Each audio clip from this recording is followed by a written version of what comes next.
everyone, and welcome to the Good for Business show. I'm Michelle J Raymond, your host, and joined by, I feel like you're like my brother from another mother, Pablo Gonzalez. Welcome to my show this time. What's up, Michelle, my sister from another mister? Happy to be on your show this time. This is awesome.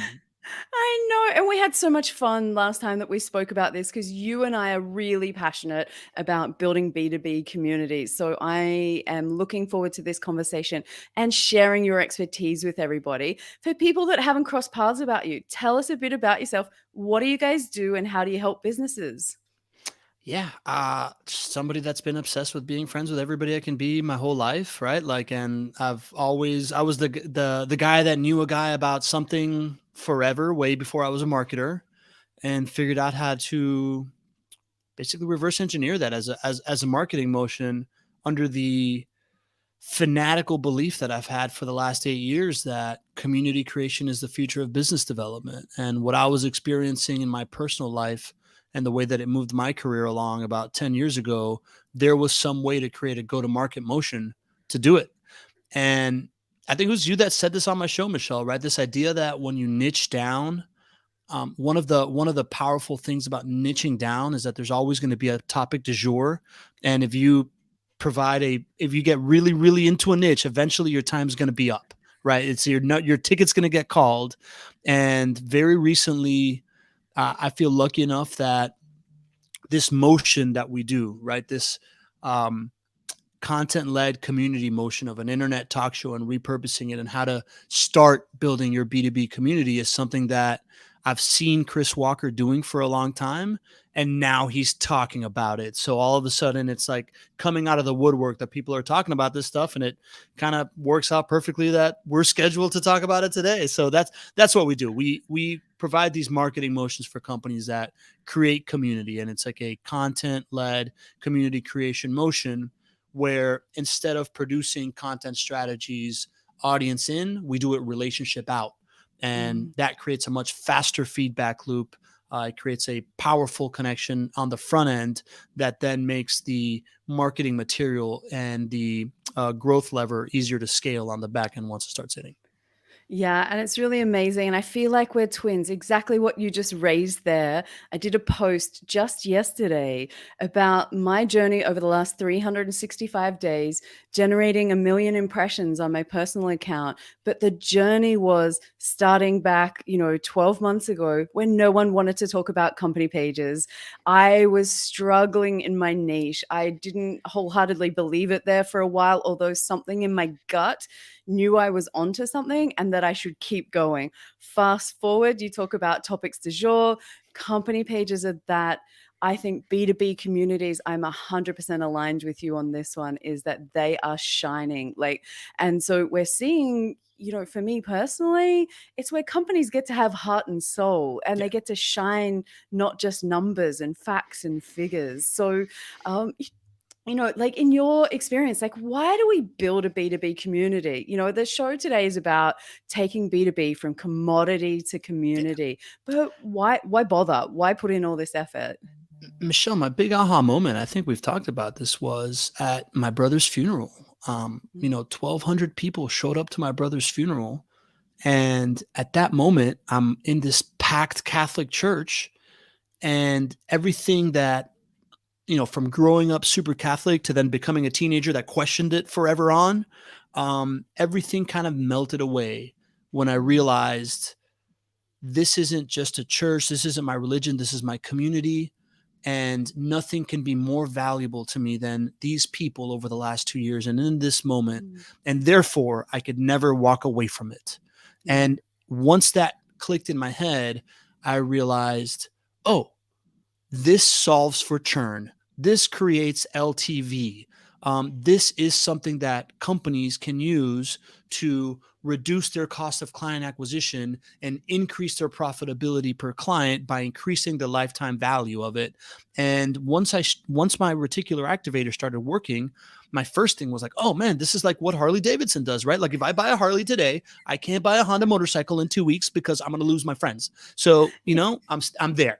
Right. And it's just much easier to switch products and switch service providers than it is to switch friends. So if companies can figure out a way to add this value, this great thing that we're all seeking, that has forever been ingrained in our human nature, if you have a way to provide this value to your clientele and prospects, then you will not lose clients, because it becomes really, really sticky, and it's going to really help you bring in more of the ideal clients that you want, because there's nothing more powerful. Eddie Yoon just said this on my podcast a couple of weeks ago.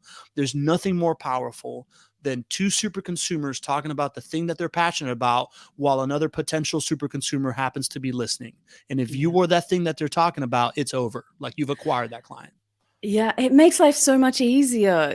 I'm with you. I come from a sales background. So naturally, like you, I am always connecting dots. I made, such a career from being the go-to person. If in doubt, come to me. If I can't help you, I'll point you in the right direction. And you and I are like twins on that as well. Yeah. You're the I know a guy. I know a guy that knows a guy. Yeah. And so, that's how I've done it. So now I just do that in my LinkedIn community, because for me, it's like, how do I distinguish my business? There are lots of other people that do, maybe similar services. There's very few true monopolies out there in this world. So for most of us, we're competing against people that have similar products and services. We all like to think we're super unique and no one's like us. But I think the power of the community takes you from just blending in to pay attention to me, and Yeah. I find, as a solopreneur, having built a community originally, I'll be honest, it was because I was struggling working from home by myself. I realized I couldn't do it by myself, and it wasn't like I was going to hire a team of, 100 people, but I built one. They actually, are my supporters. They're my community. They're Yeah. out there. And, I get the benefits of having them energize me, them make me want to be better. So, for my personal business, whilst it came out of something different, Mhm. over time, I went, when I'm asleep, these guys are working for me. you No brainer. It's huge for you as a business, and it's huge for your clients, right? Like, my first business that I started, I was a green building consulting in Miami, Yeah. when there was maybe two other games in town, and this like era of collaboration wasn't really hadn't really started, right? LinkedIn wasn't at scale, and I just found myself at every juncture being like, God, I wish I had somebody to bounce this off of. Like, I don't know Yeah. if this proposal makes sense. I don't know if I should be, it's so Yeah. valuable to you as a solopreneur, especially. It's valuable to be part of a community. So if you're a solopreneur, or your clients are solopreneurs, man, that is a golden opportunity. Yeah, it's hard. I share about my entrepreneur journey in that I found it hard. I'm an extrovert that went from managing a team of 30 people who were at me all day, every day, Yeah. to all of a sudden being a solopreneur without any other teams to pick up all the other skill sets around me that I'd relied on them. Hint, hint, graphic design, for instance, the marketing department, branding, all that kind of stuff. But now I've got like a team of people who we just trade services. It's old school barter. It is Yeah. literally, I've got this, you've got that. We actually both need to just exchange. And, my business just keeps going up and up and up as I be that for someone else and they be that for me. It seems like old fashions, but it's actually what we're craving. Yeah. Listen, it's at the heart of our evolution, right? Like, we did Mm. not come out of caves until we figured out how to work together, right? Yeah. Like, this is, anything that human beings have accomplished that's great has come from some level of cooperation in a tribe. Yeah. We're hard grained to do it. So it's It in business too. So, okay, so I listen to Michelle and Pablo and I go, okay, community is the way of the future. But what do I do next? Like, how do I actually build it? You've got so much experience in this. What do I do? How can I do it? Listen, Michelle, I think there's a couple fundamental things to keep in mind. Number one, it's much easier to do this if you are a missionary, not a mercenary, right? Like, if you really care about the problem that you're solving, then this is available to you. If you don't Mm. care, I don't think it's going to work for you, pal. Right. Mm. So to that point, you really got to evangelize your mission, right? Like people want to be part of something. They don't, your product is just, or your service is one piece of something that your clients and your prospects and the people that you wish to serve, that they need on the path to a specific type of transformation based on something they really, really care about. If you can become the bat signal for the thing that they really, really care about, now you can start cooking with fire, right? And then once you figure out what they really, really care about, is take inventory of the things that they need besides you, that they need for this mission, for this transformation that they're seeking, right? And once you figure that Mm. out, right, like we call that our content lanes. If you can bucket a couple of different things that is going to add value to the people you're trying to serve, then take inventory in your clientele of, or in your clientele, in your network, in your company itself, in your market, wherever, wherever you have access to. Right now we're really close to having access to just about anybody with a DM, and take inventory of those people that you can provide that value to the folks that you're trying to solve via an introduction to this person and a conversation about their expertise, and then set up a regular cadence of this live Mm. internet talk show experiences where the folks that you're trying to serve will get an invite and be like, oh, I've been meaning to find out about this. I would love to get to know this person. This didn't just show up as a pain in the butt invite in my inbox. This is something that checks something off of my to-do list. I'm putting this on my calendar and I'm going to show up because I know that Michelle is going to, make me feel connected to this person. I'm going to have access to that person after, and I'm going to walk away with some actionable things of the things that I've been seeking. If you can take those three steps, take inventory of what they need, take inventory of who can serve that, and create a schedule of doing this, go. And the feedback loop is going to start for you, right? Like the feedback loop starts with, did people show up? Meaning, was it interesting to them? Did people open that email? Right? Was it interesting to them? Did they show up, and who showed up? Was it the type of Mm. person that you want to build a community around? Are they showing up? And what kind of questions, what kind of engagement are they asking? And once you start getting that data, that's everything that you need in order to start guiding that ship towards getting more folks like that.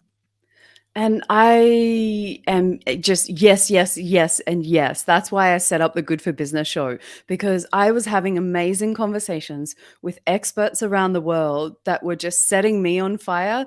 Like when you and I talk, I get so excited. I've got to try and control myself today. I'm like, just, keep it relaxed, because I just go, wow, my mind is blown. I want more people to know about that. So if I look at it, a community can start with just, one or two other people. Like it builds slowly. It's not like you have to go out and find 100 people, 1,000 people, whatever. It's just that build it, connect two people, connect another person. And it's just this natural progression. So for me, company pages, I feel are going to fit in as a tool for this. I believe that we'll see more and more groups come into company pages. We've seen it already. Our product pages, so that's normally software and things like that, like Canva as a prime example, has a community group on LinkedIn. So exactly what you said. They want people talking about their products. They want super consumers talking to each other about their products. And it's such an amazing group where I get to be part of something. I get to feel included. I get to feel valued. I get to share my expertise. And so for me personally, I'm loving the way that LinkedIn are leading company pages to actually be a tool, and it's just one of many that I'm sure that there's, so much tech out there these days to set up communities. But I don't want people to get lost in the tech, because quite Mhm. often I find people will stop doing something or not start building because they're like, I don't have the right product. I don't have the right tech.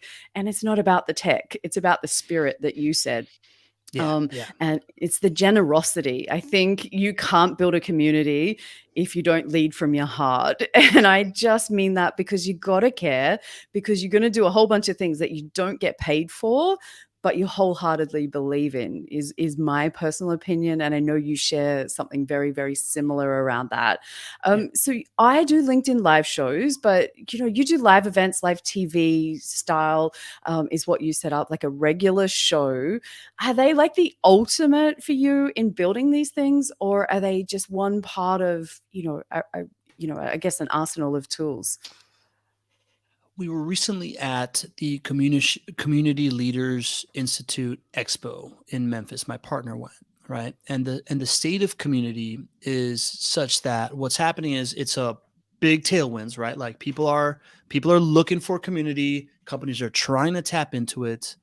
The thing that they most struggle with is um, how do you engage the community, right? Like, how do you get them to engage? How do you measure it? And what are the resources that we need to provide to this thing? For me, this internet talk show thing is the engagement tool, right? Like if we're talking baseball, this is just like getting on base every time you come up to bat, because it is the way that you open the door, right? Like all communities, I talked about it from a church perspective, right? But like all Mm, communities have some kind of ritual. They have mm, some kind of common language. They have some type of stage that serves as kind of like the pinnacle of the moment when you're in the cool club of the community. You're on that stage. And this live talk show format is just a very, very powerful, very doable way, with low costs and low barriers of entry, and a rapid rate of like learning and return and scalability, that I have found to do this. So I don't think it's the ultimate thing. I think the ultimate thing is your like 10,000 person conference, right? Like Dreamforce is the ultimate show of it, right? But like when you are getting started, and when you have an audience and you want to form it into a community, this is the tool to congeal it. I mm, think the other tool that is really, really underrated, and it's what I'm hottest on right now, which is to kickstart this thing, right? You said something earlier. People are so focused on having these large audiences and these large things, but the power is in if you have 6 or 16 or 60 people that all talk about you when you're not around, and they're telling their friends about you. That's the center point of it, right? So like mm, in the most successful community we've launched thus far, that is a 3,700 person Facebook group. We've traced most of the profitability, which has been $40 million a year in this channel, to about 25 to 30 people, right? mm, Like that they are all touching, most of them are touching that, they're touching most of that $40 million in profit. mm, So I found that the ramp up, the quick thing that you need is, how do you get that 15 to 25 core group, right? How do you go from being the Superman or Superwoman, the Wonder Woman of the community, to building out the Avengers of the community, right? The people that are going to be core engaged and are going to be bringing people in, and you can scale. And what I have found is that a cohort online course does that very nicely, right? Like if that mission that you have and that thing that you can serve, you can provide a low cost opportunity for 25 people to opt into it. And you can then get them on this cadence of going through this mission together to build out this thing. But you kind of indoctrinate them that you always show up at this one time in this place, and they're going to get advice during this time. Out of those 25, 8 to 12 are going to stick around. Do it again. mm. Now you got 16 to 20, right? And then do it Yeah. again. And it keeps adding up while the organic community piece keeps growing. So that's kind of, I don't know if you asked me for that piece, but like it's just what I'm hottest on right now, of like the shortcut to making the show feel much more valuable very quickly. I had a really interesting conversation which flows on from this. So I do lots of LinkedIn Lives. It's one of my favorite tools that LinkedIn gives us. And what I've discovered is it actually, and someone said it in a discovery call this week, Michelle, it's so amazing that I have access to you. Now, they had me up on a pedestal, which I was not comfortable with. But at the same time, she's like, you're an author, you're a, expert in your Yeah. field, you're that, but I can come and join you for free because I make myself accessible, and I can ask questions and you'll answer them live. And I'm, a part of your community. And it was something that just blew my mind because I don't see myself like that. But Yeah. when I think about it, it's who I am for people. If I'm honest with myself, it's just that I forget that this adds another dimension. I come off the paper, spring to life. I have personality. I love Yeah, words. I you do. love writing. Yeah, I have words, I love writing, but there's just some things I cannot put into words. And so this is why I love LinkedIn Lives. And I see it in the stats, the engagement rates, because, LinkedIn gives us analytics where we can go in and have a look at our competitors and see how they're tracking along with things like follower growth and also engagements. And I have seen my engagements are like 10 times more for my, comparable number of followers. And I'm just like, it's all from LinkedIn Lives. It's all from having that engagement where people are like, oh, I can be a part of something. So I just love what you're saying here. It's not the be all and end all, it's part of a strategy, but at the same time, I'm only just starting to open my eyes to how really powerful it is, from Totally. that consistency over time. I think that's what you would say. A Mhm. regular consistency over a period of time builds that momentum. Yeah, I don't know. It's just blowing my mind away on these kind of things. So, I but love it, Michelle. Can I just say something? Yes, there is no substitute for your like beaming, wonderful smile and your awesome energy, right? But you and your time are a limited resource, right? mm, The idea that you don't have to take one-on-one calls with 30 people that each take 15 to 30 minutes. You can do one yeah, 30-minute or 1 hour LinkedIn live and 25 people can show up and ask you a question. You just scaled your time, right? Like yeah, I just think this is so valuable to your audience who also would love to, if they can't pay an hourly rate to see you every single week, but they do mm, have a question for you every week, they can just show up and ask. It's so valuable to them and it's super valuable to you in order to mm. scale your own time. I think it's just a very much a win-win. But imagine as well, like we're sitting here, I'm in Sydney, you're on the other side of the world, and I'm doing it for the cost of the internet. So I Yeah. not only scale my time, I scale my reach to the Yeah. corners of the globe. I have people that are in Latvia, I have got, the Florida, I've got literally every corner of this globe can show up to the live on my side for next to nothing. Just, some time that I invest to, make sure it's a good show, but at the same time, it's just like mind blowing. I don't think people understand the power of the internet, just exactly what we've got at our fingertips. Like, how Yeah. crazy is it? Like, It's it's just, amazing. It's amazing. Like I, we live in the future. Like it's insane.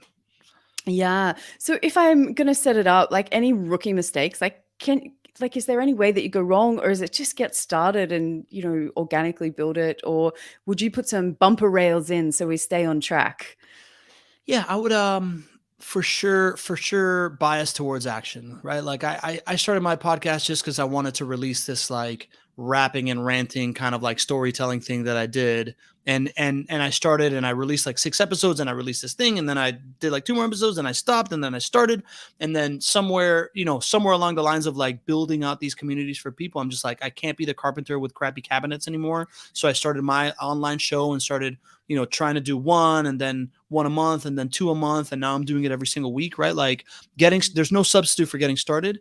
I, a couple things that I would really recommend that I see people do is don't make it about yourself, right? Make it about people that you're trying to solve, right? The Good for Business show means a lot more to folks showing up than the Michelle Raymond show, right? Like it's whether it's you that people are coming for or not, right? They know that it's not just a self-serving thing. I see that as a mistake often.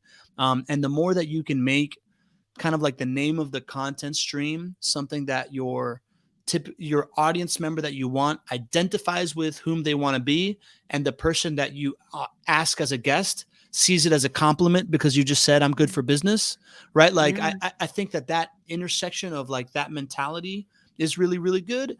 And the last thing I would recommend getting started is really just be in the headspace of what are they thinking about right now, that when I invite them, it's not going to feel like a nuisance, right? Like Yeah. as soon as I started doing that and I would think of like 2 to 3 clients, I'm like, what is this person thinking about? Yeah, LinkedIn pages. I'm going to hit up Michelle Raymond and I'm going to see if that person shows up, right? So and Yeah. that's what I'm seeing right now. When you're just getting started, those signals of like, is that person that you've been trying to nurture a relationship with because it's going to take them a little while to become your client, but you want to still kind of stay in front of them? Are they Mm. showing up? That's the signal, right? Like focus on that and focus on writing invites that showcase that that's what they're here for.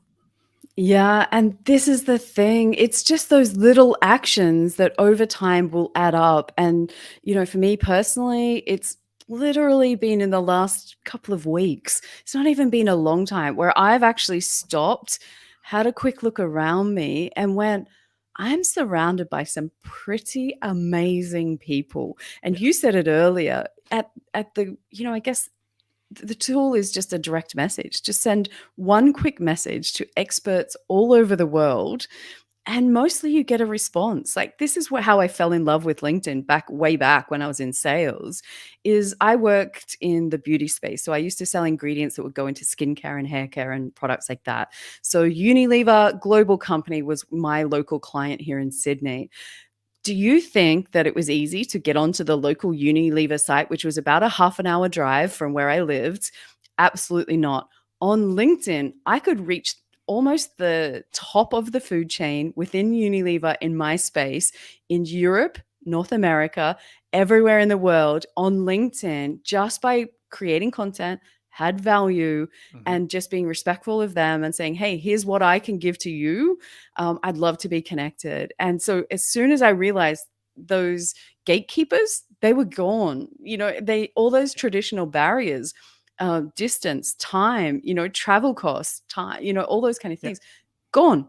just gone, melted Right. away. So as a salesperson, I'm looking for an edge, and I just found that LinkedIn was that, and continues almost 8 years later for me to be that same thing. And so it's just, I don't know, I say I'm mind blown, but I'm just getting present to this right now. Yeah. It's just crazy. Have you gotten present to, it's one thing to be like reaching out to people on LinkedIn. It's another thing reaching out as host of a show. Would you like to come on my show? Have you gotten Yeah. present to like the response rate you get now that you're a good for business show, Michelle?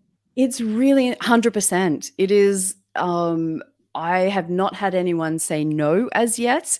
I I tell you what the lesson is that I learned along the way, and one of my dear friends, Brenda Meller, who's another LinkedIn, expert over in the US, and I got taught a powerful lesson from her.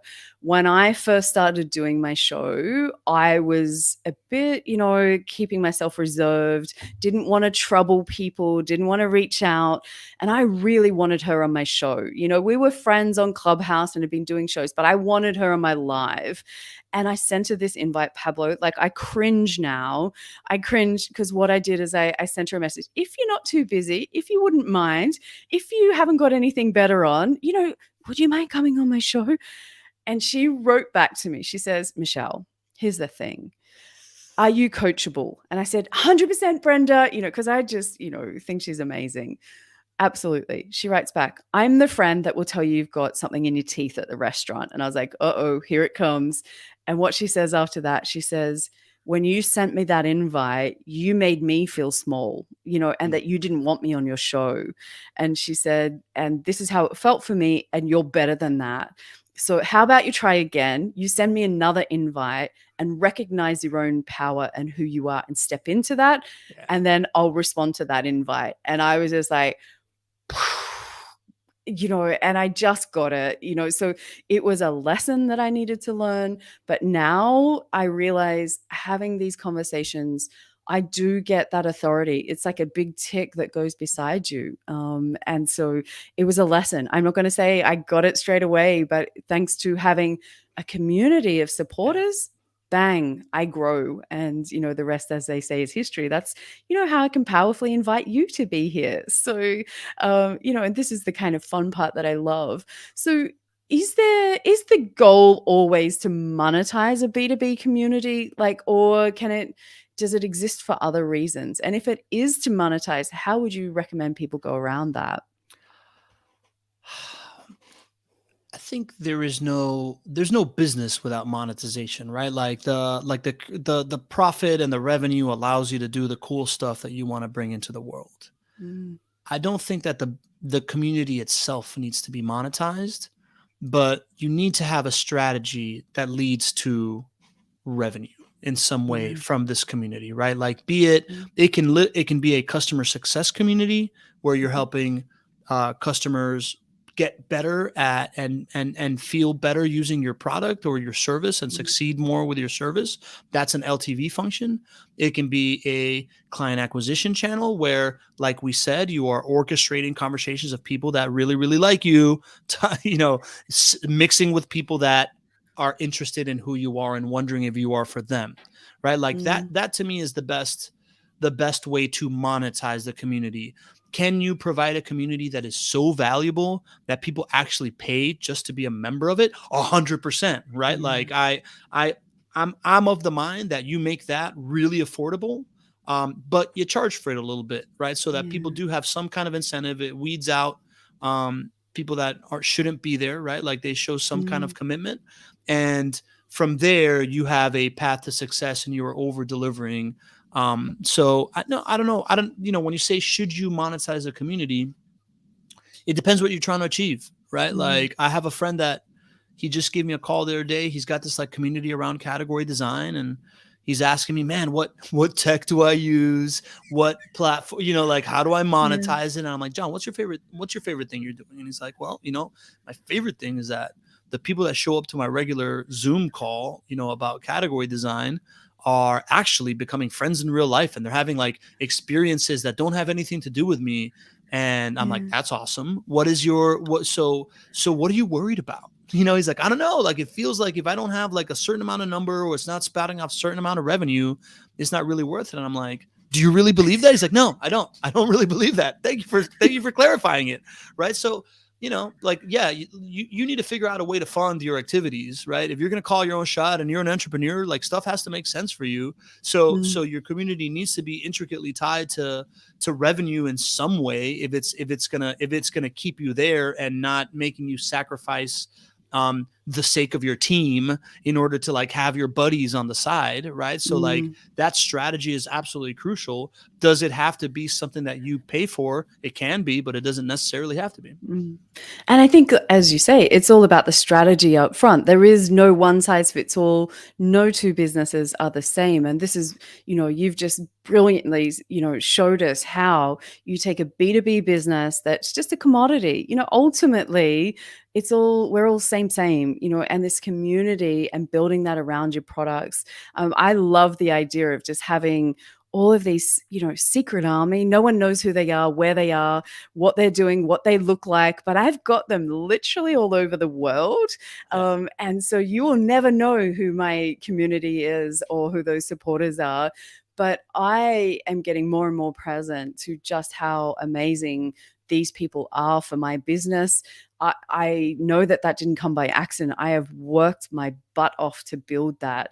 And I've built it by supporting what's important to them, which isn't always necessarily something that's important to me. Like it was really funny. Just this week, I'm connecting two people I met who are both on, the other side of the world in the US, and they're both in the same space. And I introduced them and they're like, oh, wow. They thought it was the most amazing thing in the world because someone in Sydney introduced two people, over on, the other side of the US.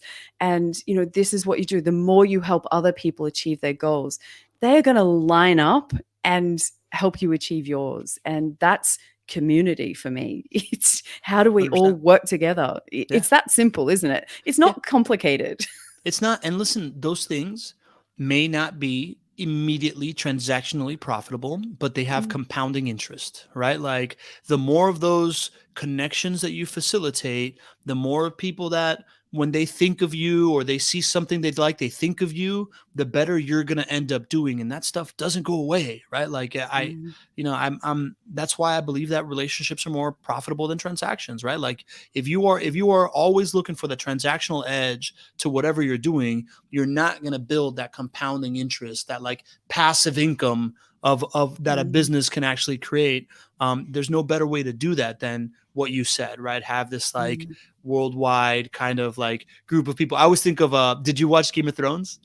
No, I haven't as yet. I was one Okay. of those people that wanted to wait until all of it was done because I love to just binge watch when Yeah. there's multiple seasons, and I just never got back around to it. I felt like I missed the boat. Yeah. So And yeah, then tell me, everybody's how like does that? upset of Because the I finale, so know, now you don't want yeah. to do Let's be clear. I know I'm in the minority here as like, the biggest show in the world for however Yeah. long. So Yeah. tell our listeners, tell them about it, and I'll learn from it. Yeah, no, listen, I got in late too, right? Like my wife and I watched it like right, during the break before the final season, and we binge watched it like everybody else. But there's a character called Lord Varys, who is clearly the guy that understands social capital the most, right? Like in a show full of characters that are out there very much with the power over mentality. This guy Lord Varys is very much trading on social capital, and he talks about his little birds, right? Like he's got little birds that tell him things all over the kingdom, and that is where he wields his power, is this ability to have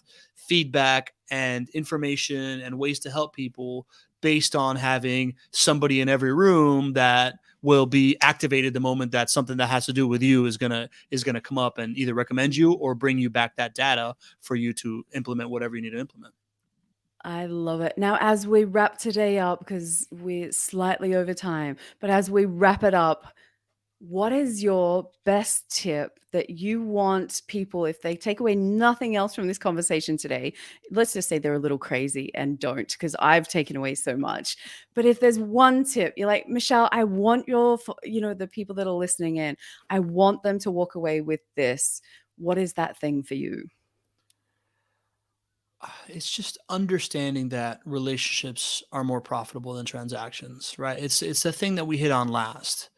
There is you can be building a cash flow business, or you can be something that has compounding value, right?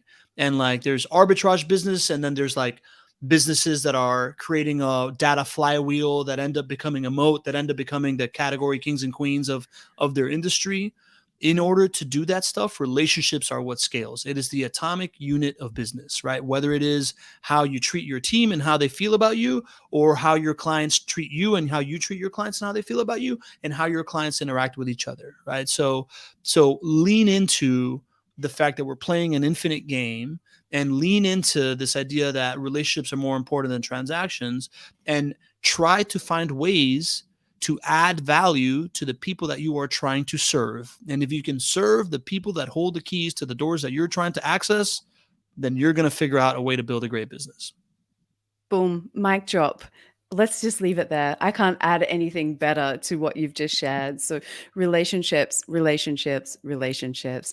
Pablo, thank you for joining me on my show this time. I hope that you and I still get to, keep continuing this conversation about B2B communities, because you're right, it is their time to shine. And for anyone that is listening in, please do go and connect with Pablo. The contact details will be in the show notes, so that you can get the ton of value that I always get from his expertise. So I appreciate you joining us today.